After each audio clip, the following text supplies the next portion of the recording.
Kenya is perched high up on the global tea atlas as a producer of black tea, also known as cut, tear, and Kal or CTC tea. Between 2013 and 2014, the price of Kenyan tea sank to a near 6-year low due to an oversupply of tea in the global market. That situation has forced the country to diversify into the production of specialty teas that can fetch higher prices compared to black tea. Kangaita Tea Factory in Kirinyaga County is one of the 3 factories that are producing specialty teas, also known as Orthodox Teas.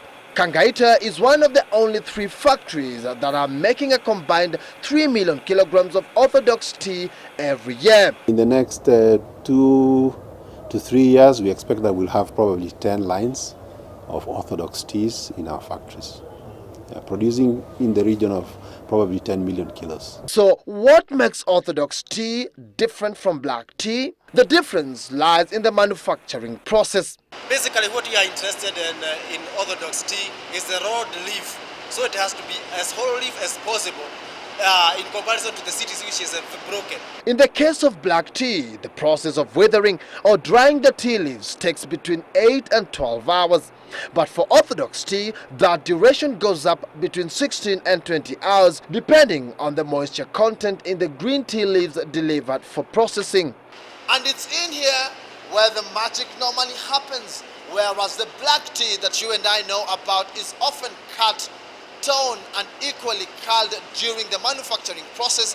The Orthodox tea entails a rolling process where the rolling of the leaf is closely monitored and equally timed.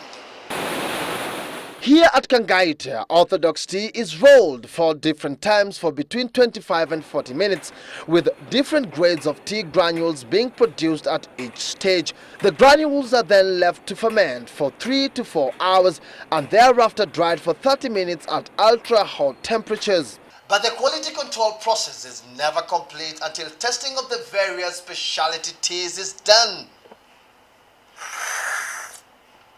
They call it cupping, an exercise conducted on an hourly basis during the manufacturing process.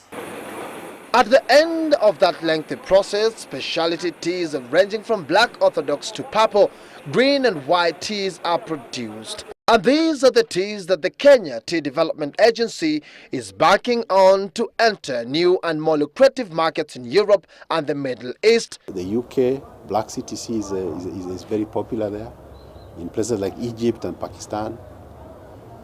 But when you go to markets like Russia, like Iran, Turkey, Germany, you'll find that those are predominantly Orthodox tea markets. And as I mentioned, China, Japan, those kind of markets are predominantly green tea markets. At present, Orthodox teas account for slightly over a quarter of the tea that Kenya produces. The KTDA, however, wants all the 66 tea factories under its watch to create specialty tea production lines as part of its efforts to expand the share of Kenyan tea in the global market. Patrick Igunza, Citizen Business Center.